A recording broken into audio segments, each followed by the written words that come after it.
Hey guys, this is Jon and Kurt Ratzlaff. You've been here enough where you can introduce yourself at the beginning.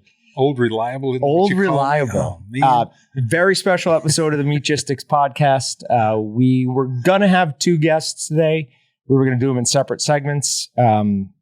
Mitch from Hope for Heroes, which is an amazing organization. We recorded it last week. We had a problem with the upload from his end. We tried to reschedule it today. Didn't work out, but we will get to that. I want to talk to you. We had an awesome conversation. I always talk about how Pass It On Mike, the first time he was on, he really got me close to tears. Like I was fighting it with this story, and Mitch came fairly close as well. And I knew the story. Like I'd already watched him talk about it. And when he was talking about it, I was just like, man, that must have been something to be through. Yeah. But Kurt was a planned guest anyway, so we're just going to go straight with him. We've got a couple of things to talk about. We do.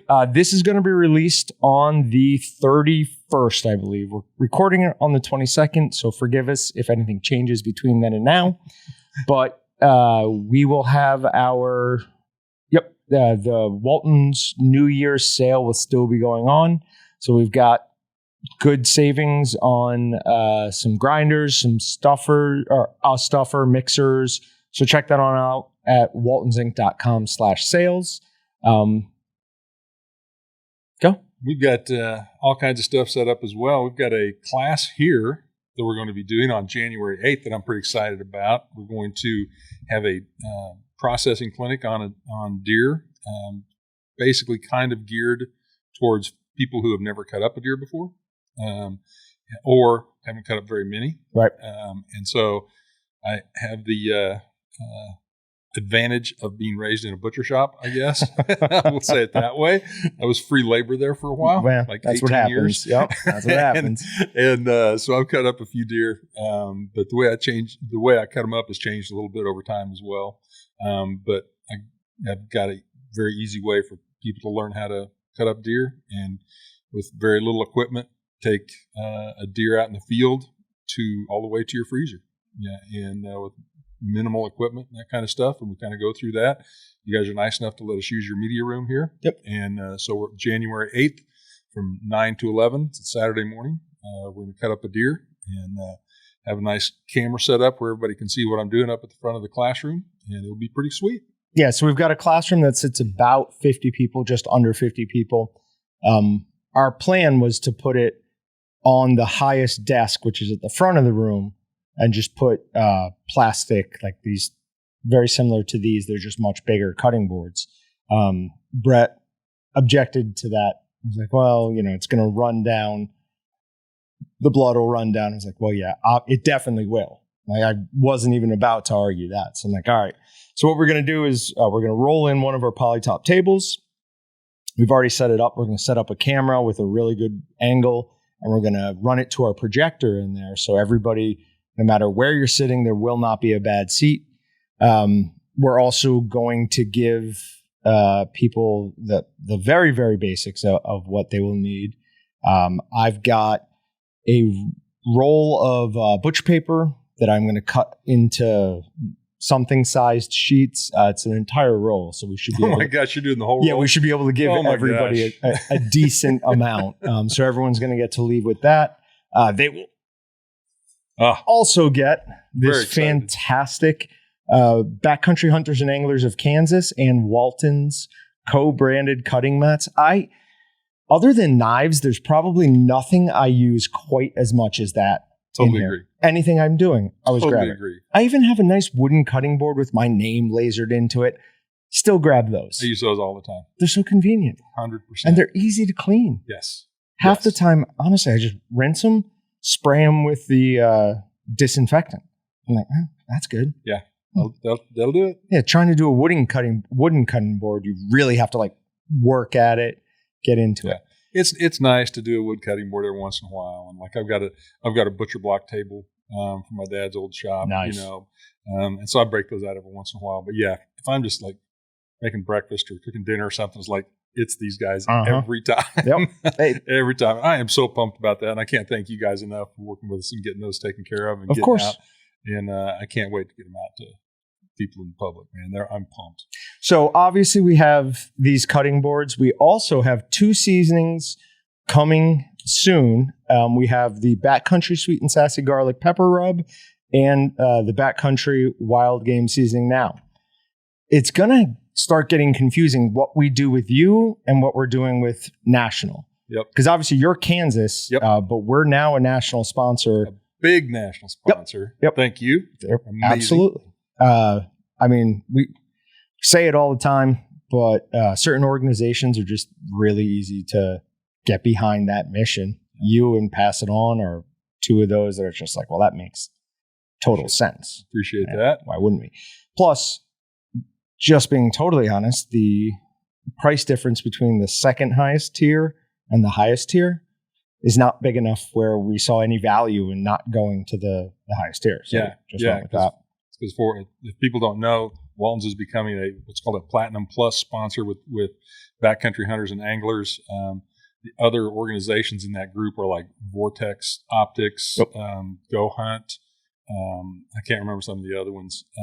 Traeger, I believe, is one Traeger's of them on as there. well. Yep. And so you guys are in some big league company, man. So I finally have convinced. Well, I don't even know if I should say. I'm going to say it. Brett probably knows what I'm about to say, and he's probably going, "Don't say it."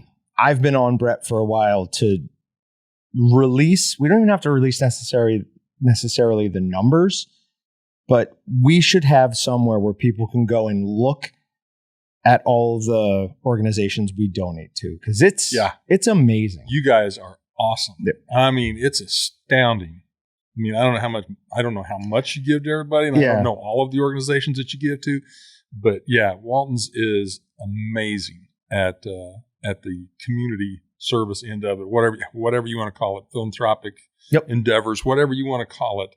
You guys are just unbelievable. Yeah, and I tell Brett and Austin, I've told Dylan this a few times, thank God it's not my money. Yeah. Like, we have more money in inventory now, maybe not now, but like before all the big sales of the holiday, than we ever had in the past. Mm-hmm. I told Brett, I'm like, I'd never sleep. I'd literally just sit here and refresh watching sales orders. Why aren't there more? Why aren't there more? I do it now, and it's not my money. So, philanthropic, however you want to say it, something that means a lot to the Waltons. You can't even call it lucky. They worked hard enough to build this pretty amazing business, and they are willing to take some of the profits from that and do good things with it. Good things with it. Yeah. I mean, like good things. Yeah. And I mean, I feel like we're a good organization. We contribute to society. I feel like absolutely do. Backcountry Hunters and Anglers. Sure. I feel like we do our part. And Outdoor Mentors is another great one. I know you guys do Pheasants Forever. You support them to, have in the past, that sort of thing. And the list just goes on and on and on. And on. I think, like I said, I don't even know what all you guys do. Oh, it's a lot. Just what I know of. Sure. Is amazing. Sure. And that is just what the Waltons do through the business. Through personal, I'm sure there's other things that we won't include in that. But that will eventually be on the About Us page. At least I hope. I really think it should be. And it's not a brag. It's it's what your values are. Right. This is the type of company we are. Right. These are the things we believe in. Mm-hmm. If you'd like to be a customer of that, like, I know it makes a difference. I think everybody now is becoming more conscious of who they give their money to. I agree. So I think doing that is a good thing. Let people know where you stand. Exactly. There's a lot of people that, fumble mouth through things and don't say what they think and what they believe. Yep. And the folks that are not afraid to say that should not be attacked for that. They should be rewarded for that. Absolutely. Absolutely. Okay. So let's talk about this class. It's January 8th. It's going to be 9:00 in the morning. Because are you selling the tickets or is Pass It On? I believe Pass It On. Okay. We're going to have a link to it on the backcountryhunters.org is the BHA website. Okay. You can go to the events page and there'll be a link on there. I just sent that information on this afternoon. So that link will be up pretty soon. But that will link you directly to the Pass It On link or Pass It On website, and you can buy your ticket there. Okay. splitting profits, all profits going one or the other? How are you? We didn't even talk about that. We didn't worry about that. We were just like, we want to help people get their deer cut up, and we'll take care of the money end of it later. It was amazing because the last class that you and I did here, the making cured sausage, there was a bit of an advertising snafu. Yes. And no ticket price was put on it. So you and I talked, and you said, let's just do it for free. And that's fine. I mean, that was going to be yours, so we didn't want that money. But you ended up maybe making more. We did well. I know what was amazing to me out of that, there was an advertising mess up. It was on our end, and it's our fault. But what ended up happening was we had half of the room was filled, and there were no BHA members. Not a single one. They saw it on Facebook on some of our ads that we got out right quick at the end, but there were no BHA members in the crowd. And so we signed up a ton of new members that day. Yep. Which was fantastic. So that ended up turning out pretty well for us. How'd you do on merchandise? We did reasonably well on that as well, because we got cool shirts. You have great shirts, great hats. Yeah. Absolutely great hats. And we got a whole slug of new stuff in recently. So we've got lots and lots of fun new shirts and stuff. And of course we got that right as the holidays hit, and we try, Kansas BHA tries not to do too many events or any events during the holidays. Sure. Everybody's got enough stuff going on. Right. So we don't add to that. But after the first, we're going to be hitting it. And so come to a BHA event in Kansas, and we've got there's a lot of stuff that we have that is no longer on the website. You can't get it; they're sold out. Oh wow! And we've got it in stock. I ordered it when I could get it. Okay. So you know how that goes. Oh yes. I ordered it when I could get it, and now do. we've got a nice supply of a lot of stuff, some cool hats, new shirts, all kinds of stuff. Cool. So it's pretty fun. Yeah. So there's the hat. The shirt we have with you guys. It's the Heather gray, white, Walton's on the front and the John Brown on the back. Yep. We've got this. We've got 2 new seasonings. And then this one is the only thing we have right now that's not specifically to yours or to Kansas. This is all around. We have a new wild game 1-pound meat bag with Backcountry Hunters and Anglers. We went ahead. We ordered 16,000 of these bags. We packaged them in bags of 100, and we took half of that and we just donated that to BHA Natural. Wow. So they're going to get that on their website, and then once I haven't checked. As soon as they get it up on their website, I'm using you is why I don't have them up on our website yet. But as soon as they have them up, we'll put these up, and then anything we sell, portion of those proceeds will get donated to BHA. Awesome. So, yep. That is incredible, man. And I love all of the options that you can check off for what kind of meat is in the bag.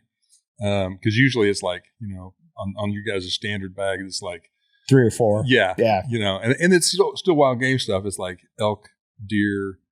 I can't remember. I've got a bunch of them at home. So on this, we've got bison, elk, whitetail, mule deer, pronghorn, bear, fowl, burger, and sausage. Yeah. Before I die, I'm going to go bear hunting. Okay. Before I die. All right. I've got to do it. I'd be game for that. Let's go. Have you met Mark Lukey from Ranchera? No. Okay. But we've kind of gotten you guys in touch a little bit before. Okay. We've tried, yeah. So Mark, everybody at Ranchera is great, but Mark and I have a friendship kind of outside of business as well. And I told him, we need to film a show that's just you and me going elk hunting, nobody telling us what to do, just like a cameraman or even maybe just us filming each other. And we just have to go figure it all out. That is a show in my mind.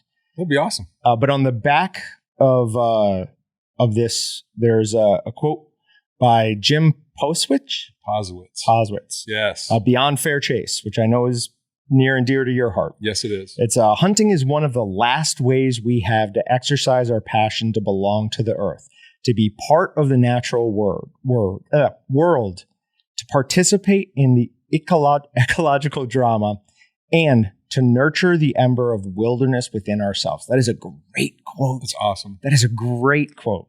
Yeah, that is. And that quote is from, he wrote the book Beyond Fair Chase, and it's just a little tiny book. But man, I'll tell you what, that book has more quotes like that in it and more thought processes like that in it than anything else you can pick up and read. He died recently, and he was just a great writer as far as I'm concerned. A great outdoor writer. He got it. Obviously he puts a lot of thought into it. That's a very well crafted quote. I apologize for stumbling on the words. You going to tear up on that one too? No. Real quick. We are having an alcoholic beverage. These were actually given to me by a gentleman who I met in the showroom randomly one day. I was walking through. He asked an interesting question. I was like, ooh. So I started talking to him about that. He came back in a couple of days later with a couple of beers. Sometimes I'm a little bit leery about trying. I'm like, I don't know really. But his beers were all excellent. They were wheat beers. So you have one that says B. That's got to be a blonde. I think so. Right? And then this is like a Dunkel. Delicious. Absolutely delicious. Yeah, he does a great job. He's an interesting guy. We're probably going to have him on the podcast at some point because home brewing has always been something I've kind of wanted to. I have all sorts of things like I want to dive into, but I don't know. I feel like I don't have the time, and I know that's ridiculous. No kids, but you're a busy man. More and more recently. Yeah. More and more recently. So hopefully that's going to not change because I don't want it to change, but hopefully some of that will calm down in the coming year. Yeah, we'll see. Well, right. We'll probably just get some things off the list and replace it with new things. Probably. So one of the things I'm going to be doing, which obviously I will be there for the event on the 8th. And then we're having another event. Yes. It's going to be later that month, the 29th we came up with. Yep. Okay. To the 29th, we are going to do a making cured sausage out of venison class. So what we're going to do are snack sticks. The reason we choose snack sticks is because that is what a large majority of people make. Right. And the process for snack sticks and summer sausage is the same other than casings. And we'll talk about casings and smoke schedule. Other than that, exact same process, exact same additives. Everything you do is the same. Yep. And so that'll be on the 29th. We want everyone to leave with some product. So in between those two dates, I'm going to do what we kind of call process stream here. So it's a live stream where basically I come in here, we turn on the camera, start live streaming. We've got this nice TV in here now that I can cast my laptop to. So I just make the chat for YouTube full screen and I just watch chat as I'm going and I'll try to answer as many questions.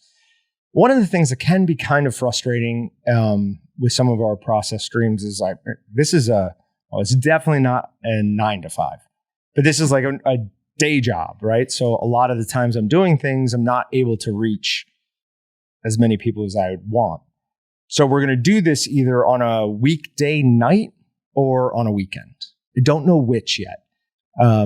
Luckily, when it's organizations like Pass It On and BHA, I can tell my wife, I'm going to be gone 3 weekend days. And, she understands that. Right. It's not like I'm, going drinking with my friends. So, but yeah, I don't know yet whether we're doing a weekday night or a weekend, but we'll figure that out. We'll look to the Meatgistics community for some input on that. But whatever I make there is what people will leave with on the 29th. Right. So, yeah, that'll be a great event. I'm not sure that I'm going to get to be there for that one. I'm hoping to, but I want stuff. I want to get some snack sticks. I can put some aside for you. That's not. But it's fun too. Those events are just a lot of fun. When is your next cleanup? We have a service project coming up on January 8th, same day that we're doing the class here. We've got a crew of guys at up by Clinton Reservoir, kind of by Lawrence. Oh, okay. And they had an area that got overgrown. And so we got a bunch of guys with chainsaws that just can't wait to get in there. Just like, there's nothing more fun than a chainsaw. There really isn't. I'm trying to think of maybe going pheasant hunting, but other than that, chainsaw is so much fun. Yeah, so much. It is. So we've got that coming up. That's on January 8th, and then oh gosh, now the date escapes me. In February, I can't remember, a Saturday morning in February. You go to backcountryhunters.org, Kansas events, and it's on there already. But out at El Dorado State Park, Okay. Or maybe we're in the wildlife area, clearing out some brush again there. I think it's like honeysuckle. Okay. Wild honeysuckle. That's You'll smell nice. Yeah, maybe. After all the sweat, we'll see. but that's a deal where you have to go in. It's a terrible name, that you do the hack and squirt method, is what they call it, and because you cut it off and then you have to spray it with something to kill it. Yeah. And so that's a lot. It's a lot of work, but trying to get that knocked back a little bit there. So just stuff like that. I was just talking this morning to the Kansas Trails Council, which is a group that basically helps build hiking trails in the state of Kansas. They build them, or they help like oversee, supervise the building of trails and stuff like that. We may be doing some stuff with them in the future. Good. There's some things that we were talking about today that we very well could do. We're a very similar organization with them. Don't have any money. Don't have, just got a bunch of people that want to work, right? And want to get out there and get after it. So, and one other thing I did want to, talking about projects and stuff we've got coming up. One other thing that I wanted to mention that just came up this morning, actually, the wildfires that we had in Kansas here a couple of weeks ago. We had a horrible windstorm that came through here. Bad. It was awful. There's one area in particular that has like 160,000 acres that got burned. It's over a 4-county area, just a huge swath of land that got burned. And it came to our attention because there was a lot of walk-in hunting areas that were within that area. It's kind of out by Russell, that got burned up. And so we as a chapter, well, let me back up one more step. Kansas Livestock Association created a website to make donations to those folks to help feed their cattle this winter, because now all their hay is gone. Yeah. And so since those farmers and ranchers opened up their farms and ranches to us as hunters, we want to give them back a little bit something. So Kansas Backcountry Hunters and Anglers is making a donation to that fund, and we're on a list to provide labor to help knock down burned buildings, build fence, all that stuff, is right in our wheelhouse. Sure. Yeah. And so that's another thing that we're going to be doing as well, probably in the spring sometime or another. Okay. So we've got a lot of stuff scheduled and getting close to being scheduled. Well, so we're always busy. When you do that, send it to us, because I have an email list that's a segment of our main one that's it's anyone within 90 miles of Wichita. We can send an email about that. Yeah. So I would imagine a great way to get new BHA members would be to send somebody to an event like that, let them see what you guys are about. And I know I've been saying it for however long you've been coming on this podcast now, but I do want to get out to a BHA event. My wife wants to go, and she is a super hard worker. Nice. So she'll make it for you. She will get right. Yeah, right. I will most likely be doing glad handing and, good to see you, Chad. Thanks for coming. She'll be pulling stuff out, trying to get a workout out of it. So one of us will be real productive. The other one, not so much. Kind of an off note, but somewhat related. I hang our Christmas lights every year, and I have to literally lay down, hang on to the roof, and then hang on to the side, push them in, and pull myself up, because it's a really steep grade. So everybody always sees me doing that, and everyone else just pays somebody to do it. But I'm not doing that. And then this year, my wife put up wreaths on every window facing the front, and they're $3 wreaths. They're just cheap, whatever, that she tied a ribbon on or a bow on. But I hung those as well. So we've gotten 7 or 8 people who've complimented us on it as I'm outside with the dogs. And I'm yeah, that's literally all my wife. None of it is me. They're I saw you hanging off your roof. I'm yeah, but I'm just labor. She's management. She's the one directing. And that's the hard part, to be honest. I'm just doing physical work. I can do that all day. But this will be reverse. She'll be out there working incredibly hard. There you go. And I will be having a good time. There you go. But so one of the other things that has happened somewhat recently is I finally got a chance to go shoot the 6.5 Creedmoor that I kind of won. I won a different gun and then traded that in. And then during the Kansas Governor's Hunt, I won that 22 Magnum Henry Golden Boy, which is just awesome. Such a great gun. So I went down to this local place called Bullseye. They were extremely nice. They're really, really good guys. I very much enjoyed talking to them. I'd never been there before. I'd never been to an indoor rifle range before, so I had no idea what I was doing. Yeah. They explained it well, told me what to do, what not to do. And he's like, I'll save you some ammunition. I'll use a laser to sight in your rifle before you go down there. So I'm like, perfect. Awesome. Because 6.5 Creedmoor, and all I had 5 boxes of Hornaday something, or they're $50 a box. Right. There's only 20. Right. Yeah.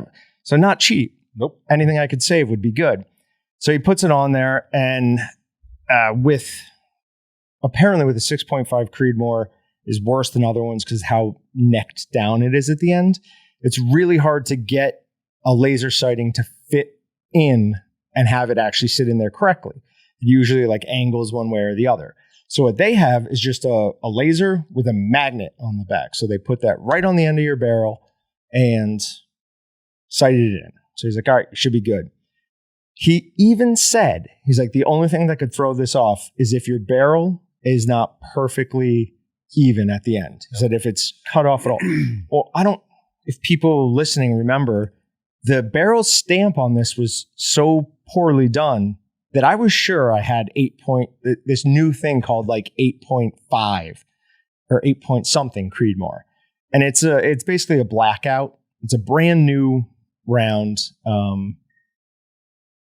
It is referred to as 8 point whatever Creedmoor, but it really is 8 point something blackout. That's how bad the barrel stamp was. So I should have thought. That's weird. I should have thought and I took a picture of it. I sent it around to people here. Taylor, who's our shipping manager, who's been on the podcast a couple of times, is a very well-versed gun person. And he was kind of like, not making fun of me, being like, whatever. I sent him a picture of it. He goes, you really might have something here. Because that is a Savage Arms Axis. And they don't make an 8.4 Creedmoor in that barrel. And everybody was convinced. So I brought it in, and then our FFL took a look at it and kind of ran his fingers over it. He's like, no, you got a 6.5 Creedmoor with a messy barrel stamp. Anyways, so I get down there, start sighting it in, and to no one's surprise, I don't have any images of my initial attempts. Those went away. Yeah. I was 12 inches to the left and 8 inches high. Oh my God. So the magazine holds 4. So I shot 4, brought it back in. I think I shot it at 50, brought it back in. And my initial thought was, I'm just really bad at this.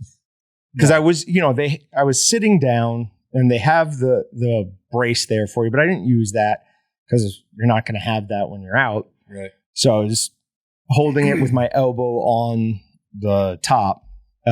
So send it back down. 4 more shots, 12 inches high, and 8. So I'm like, all right, it is. So you're actually doing well. The gun is off. The gun is shooting off. well. Yes, I was. I was shooting consistently. Right. I was shooting okay. Yeah. So brought it back in at 100 yards. It's a 4 clicks per inch. At 50 yards, it's double that. So I'm sighting everything in, get it, send it back down at 50 yards. Fine, no problems. Send it down to 100 yards. And that's pretty good. 2. So not bad for no brace. 2 are dead in the bullseye. Yep. 2 are high left. 2 are mid right. 1 is, I don't know what happened to that guy. Yeah, he pulled it down. And 1's a little bit low. Yep. But not bad. Not bad. Not bad. For my first time shooting that gun, I thought it was pretty good. Not too bad. I've never shot a rifle indoors before, and oh my. It is so loud. I had the kind that go in plus overs. That's what I wear as well. Thank God. Yeah. The guy next to me was shooting some, I can't remember what he said it was. It looked very military, and he was ex-military. And that was significantly louder than mine. Oh yeah, that place I've shot down there a fair amount. The exact place that you're talking about, I know exactly what you're talking about. Yep. And yeah, it is so loud in there because it's about like, what is there, 6 lanes down in there, and it's down. I mean, it's inside the earth. Yeah. It's a concrete bunker down in there that you're shooting inside of. And the room you walk into, where everyone it's smaller than this little section of this room here. It's not big. Tiny. Yeah. It's tiny. So it just reverberates off everything. Yeah. And I just had a flashback. I took my wife down there. She went one time down there. Never and she's again. Like, I am never going back down there again. And I don't blame her.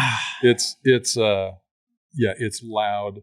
If guys don't get the end of the gun barrel, through the opening in there. Yeah. Just the shock waves are horrible. Yep. And so, it's not any fun. Yeah. If I have to go down there, I do. Hopefully I don't have to go down there real often, but when you have to, and like if you got a brand new gun, you have to, you got to get it on paper so you can start moving it around and stuff. I will say, just for your information, about the shooting range out at El Dorado? So that was the other option. Okay. This was closer. Right. So I went there, but that's 100-yard outdoor range. They do also have indoor. Was something on their website about indoor available by appointment or something like that. Yeah. I don't know about that. I've gone out there and shot several times now in a row. And it's a nice facility. Yeah. It's really, really nice. And volunteer guys that run that, I think, and they do a real nice job. It's not near doesn't make your brains echo. Right. Yeah. but it is outdoors, and all that kind of stuff. And so, but it's nice as well. But I know the guys down at Bullseye. I know those guys, they do a great job. But you just have to be prepared for a lot of noise. Yeah. If you go down and shoot because it is a 100-yard range indoors. Yep. I mean, where else do you find that? Nope. There isn't any. Nope. So if you want to do that, that's where you got to go. And it's for what it is. They run it well. But he even took the time to talk to me about obviously he knew what my gun was, and he was telling me about raise at 50, or it's going to still be going up at 50. Right. Said at 100, you should be just about perfect. That should be about where you're aiming. At a hunt for a gun that was, it was under $500. No, it was just over $500 with the scope included. Mm-hmm. I thought it performed well. And I'm not planning on shooting anything much further than 100 yards away anyways. Yeah. I'm not. You got to get a little practice under your belt and all that kind of stuff. And there was when I was a kid, my dad had was in the Army, learned how to shoot a rifle, and he could shoot it really, really well. Unfortunately, he really didn't teach me that skill. He was not. My dad was a great guy, but he was not a good teacher. Okay. To his kids, I think he was to other people. Sure. Enough, yeah. But to his own I'm kids, very aware of that. He's just not the greatest teacher. Yeah, my father very patient with other people's kids. Yeah, zero patience. Not with us. Kids. Yeah. And that's fine. But luckily, I had a gentleman that lived I lived in a small town. There was an alley behind us. They lived across the alley.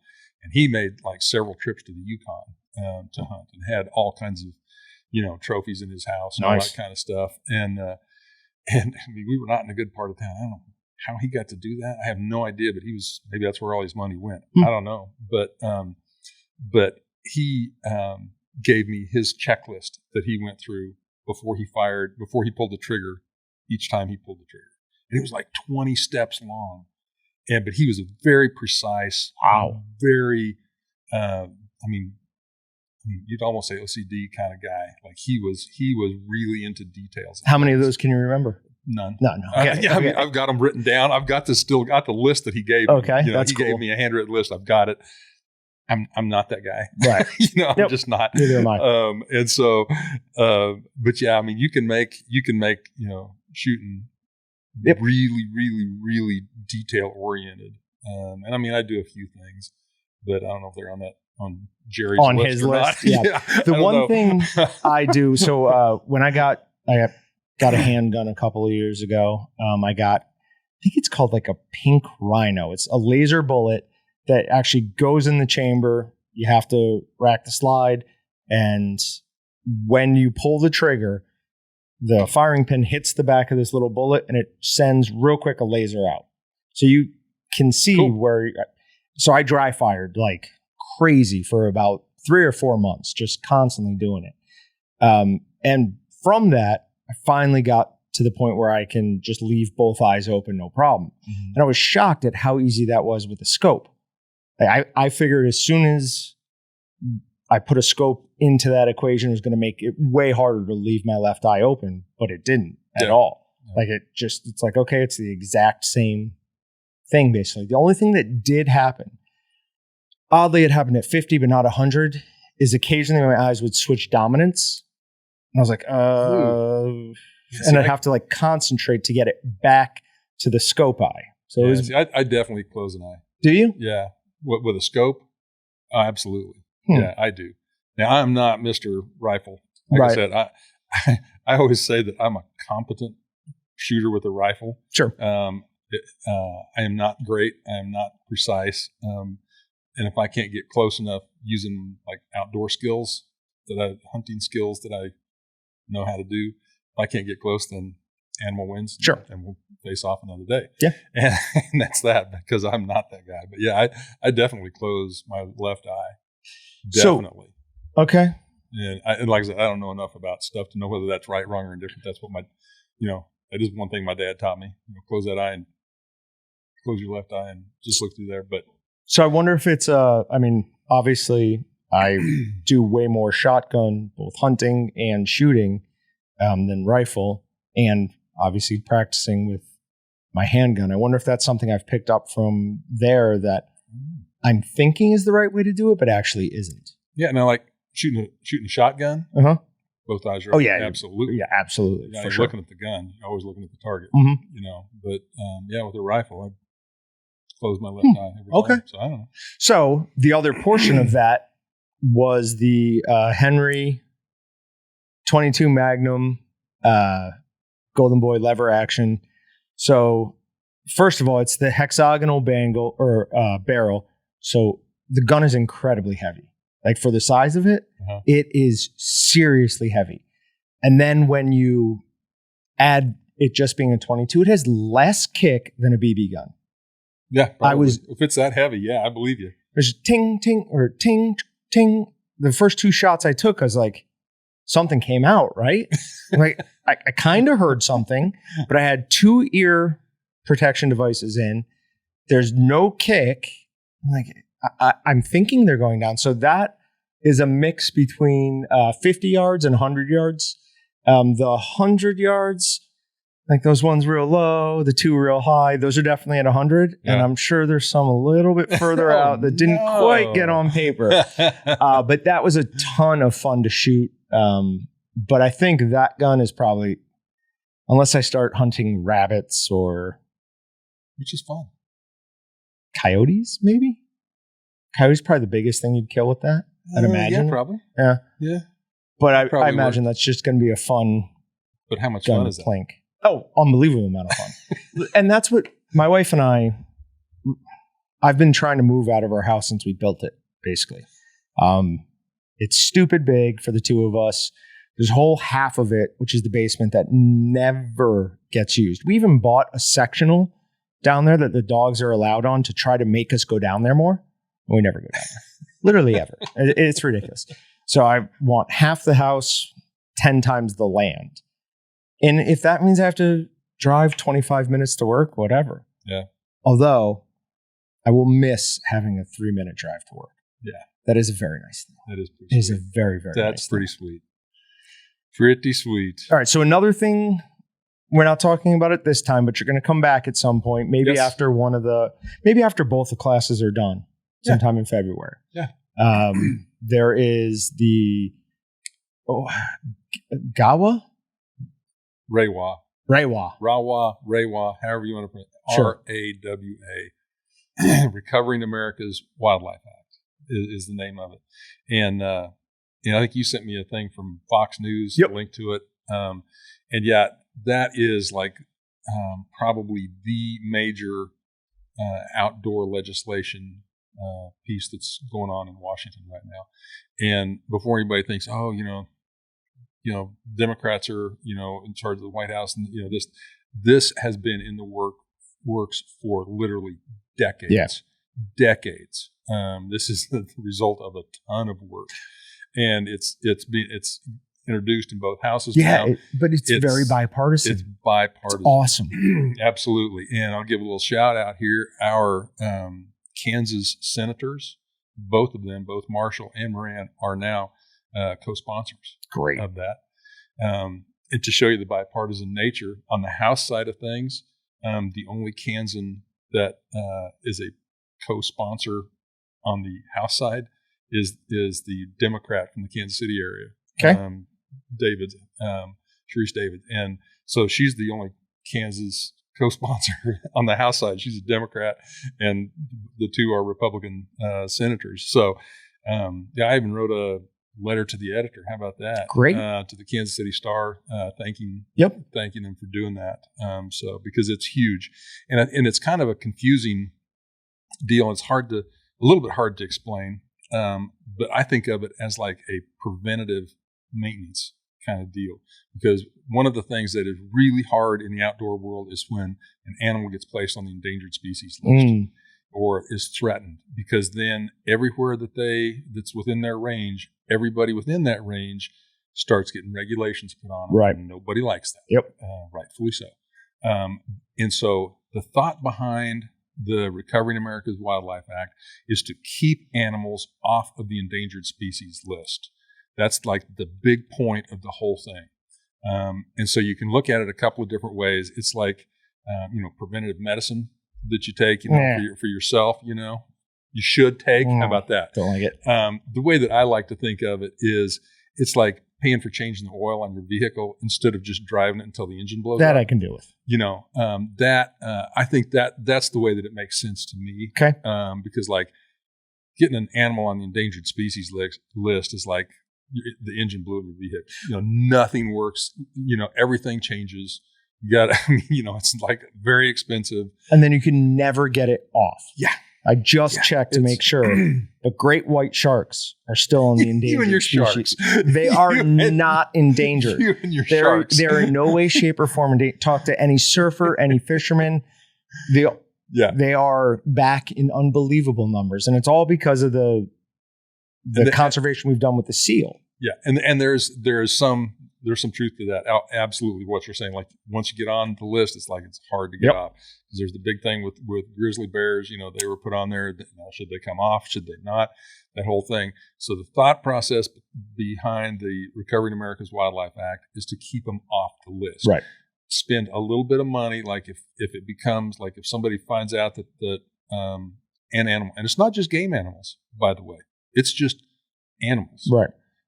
If animals, fish, whatever, I read someplace that it covers everything from bumblebees to bison. And I thought that's good. Yeah. So, that's good. It does. Cause like honeybees, they're in bumblebees, they may become endangered, and that's going to cause a lot of problems. And so the thought is to invest a little bit of money early, to try to help habitat or try to help whatever. And it's all voluntary conservation work that's like incentivized by this program. It's not anything that's being handed down that you have to do. So it's all voluntary conservation stuff. That's the major thought, is put a little bit of money in early when you notice that there's a problem, and trying to save a bunch of money and a bunch of headaches on the back end. And so it's a good idea. It's a great idea. This legislation has been in the works forever, and it ought to sail right through. But you never know how that stuff works. I don't think some people might, but I'd be surprised if there was significant pushback to it, just because of the amount of ground support behind it. I hope so. I hope that's the case.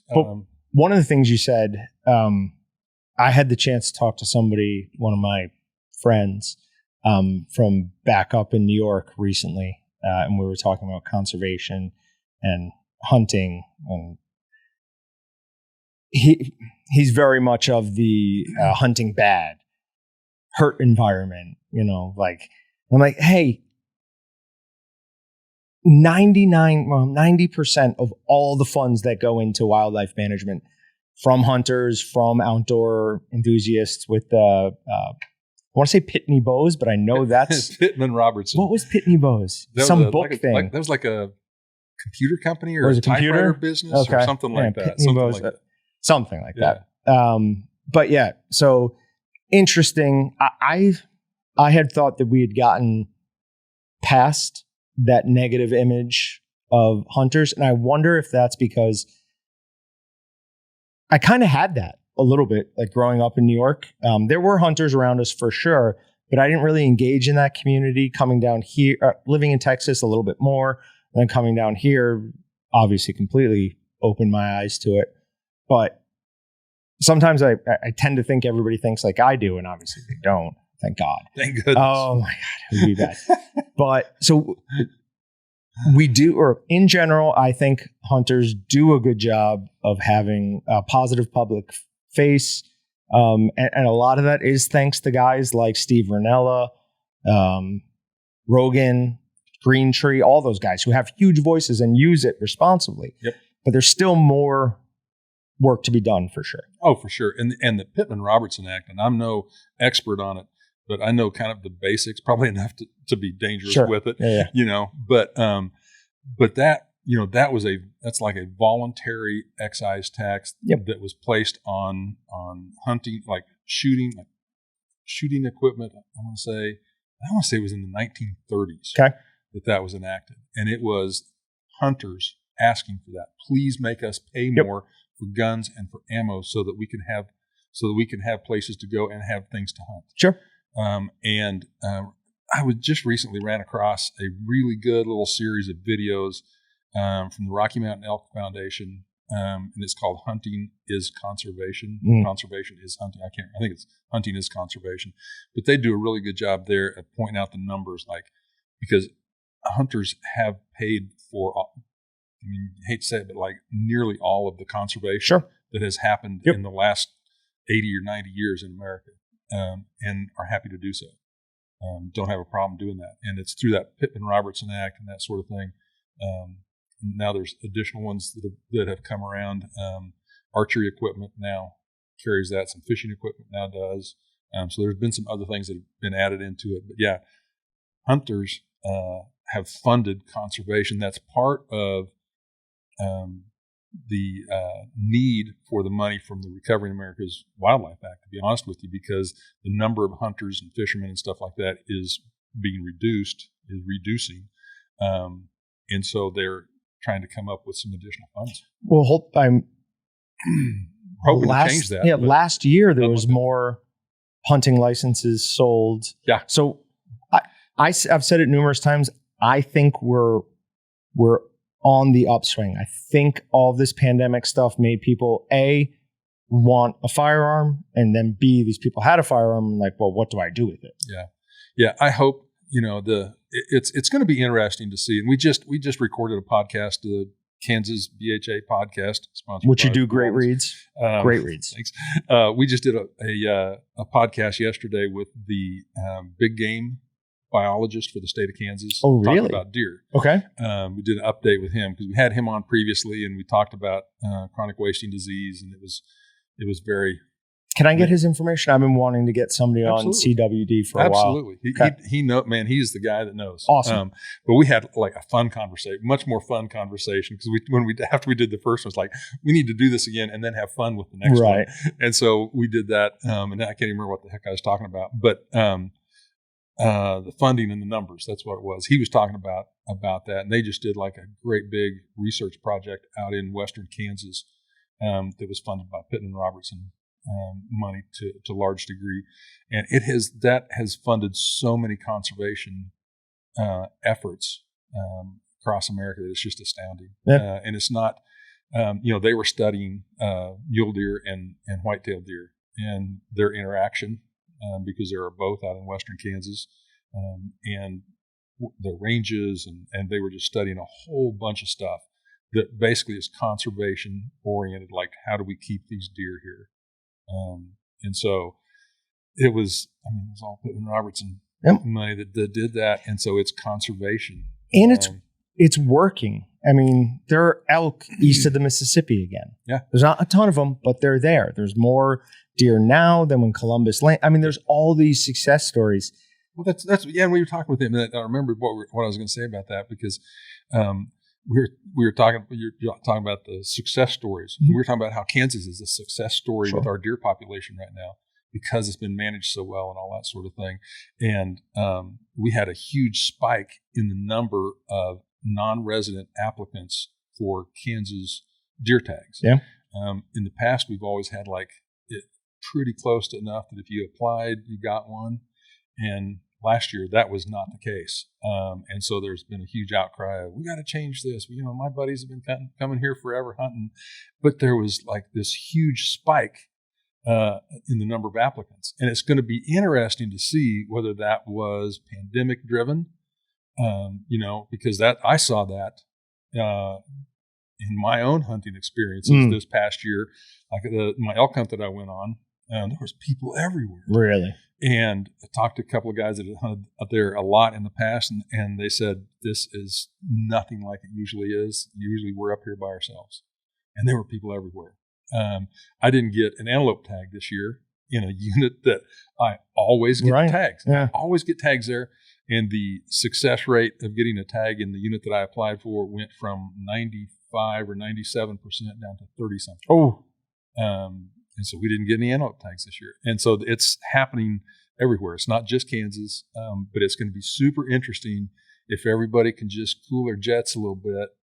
Let's let this thing play out. Let's see if this spike is stays real or not, or if it's just or if it's just an one-time occurrence. Now there could be one other, because the numbers had been going down steadily for a long time. Absolutely. For a long time, and so now we've got this big jump up, and so that's the question: is whether or not that's going to continue. I think it was younger, like in their 20s and 30s, who the pandemic made them start thinking differently about firearms. They got interested in them, realized I don't even know how to explain it, because fun is not the word I want to say. The awesome sense of responsibility, self-reliance that you get owning a firearm. And then they wanted to do more with it. And then the natural next thing to do is hunt. Like that's that trajectory. So I think part of it was that. Now, another part of it could be when we went to the governor's hunt, Laura Kelly said, she's like, we need to make Kansas a hunting destination.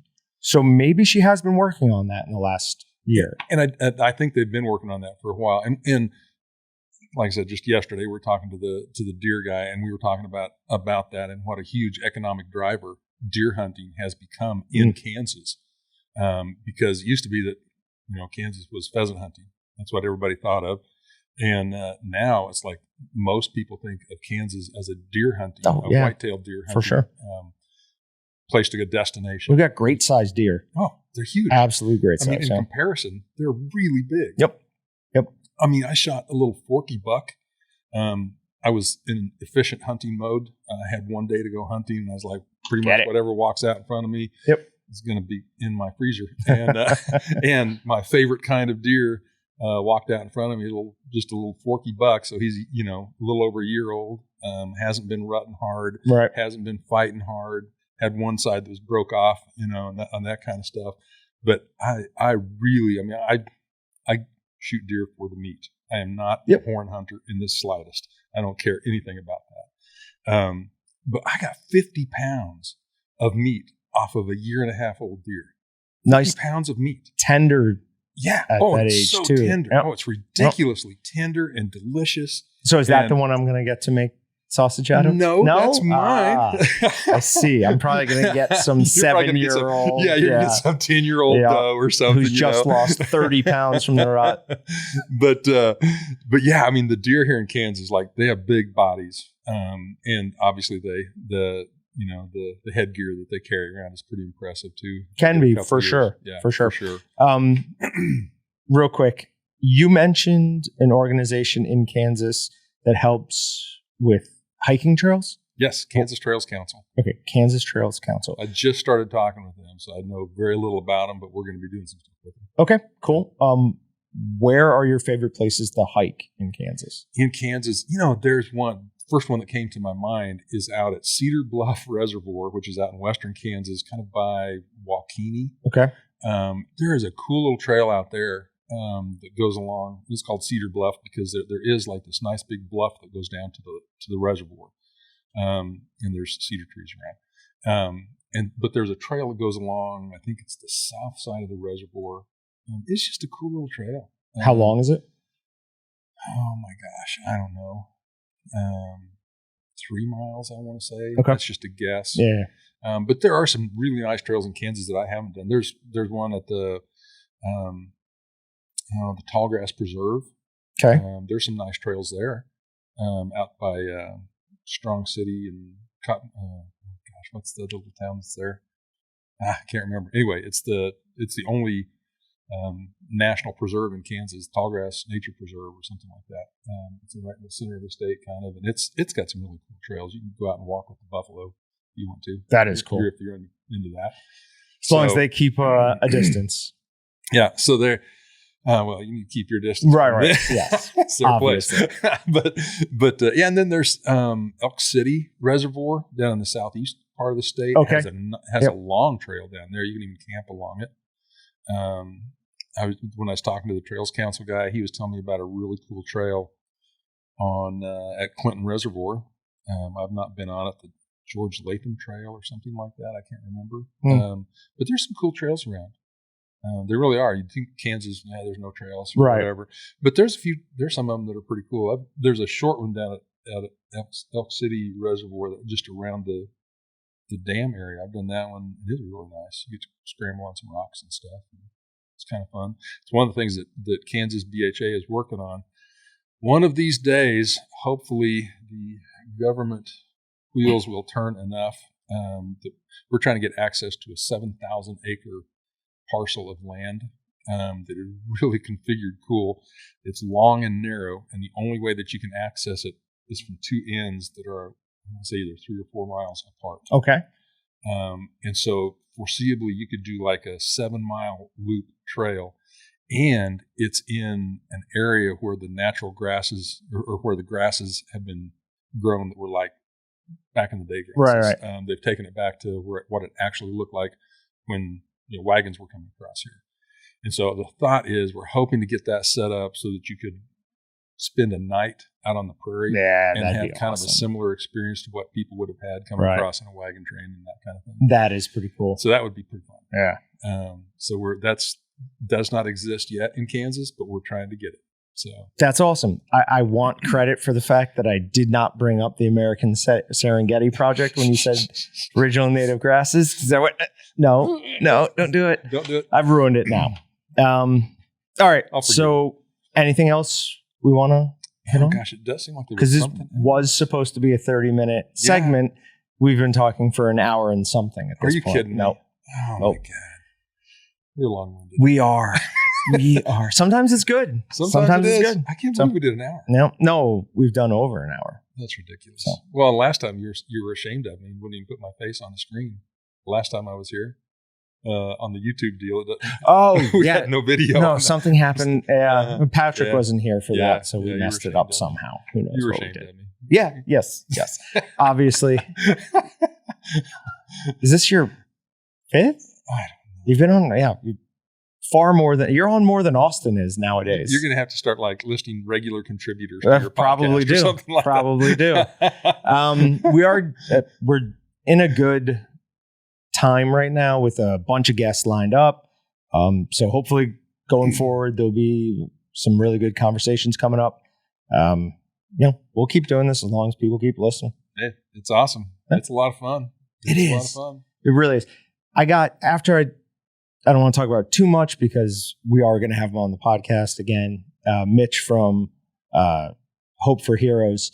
But as soon as I was done with that, like I texted my mom, my sister, my brother. I was like, I'm so lucky to get to do this for a job. Like, how cool is that?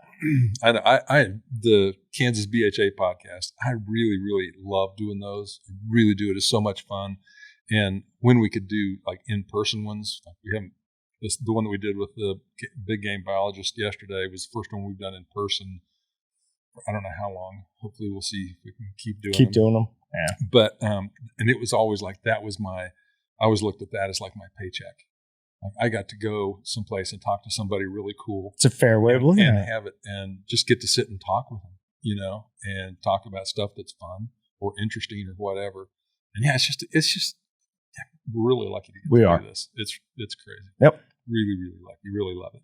Really, really love it. All right. So, on BHA Kansas website, there will be a link to Pass It On where you can buy the tickets, or you can go to Pass It On.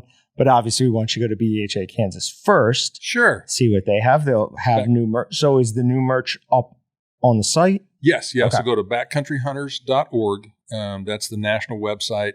And then look across the top there, and there's like you can go to chapters or events or news or store. If you want to buy some stuff or check out some new merchandise, go to the store. If you want to come check out what Kansas is doing, you can click on chapters and then on Kansas and check out all the stuff that we've got going on. Awesome. And anyone who's a Walton's customer, the mats, the bags, the seasoning, the shirts, all of that, a portion of it goes back to BHA to help support you guys. So make sure you do that. Yep. Thank you very much for all of that you do. And yes, it's all purchases. The Waltons have nothing to do with it. I was the one who decided. No, that's obviously not true. All right. So guys, remember to like, comment, subscribe, visit waltonsinc.com and meatgistics.com to find everything about the meat. And we'll see you guys next time. Thanks for checking out the Meatgistics podcast. To shop everything but the meat, head on over to waltonsinc.com. And to get your meat processing questions answered by experts and enthusiasts alike, head on over to our online community at meatgistics.com. Walton's, everything but the meat.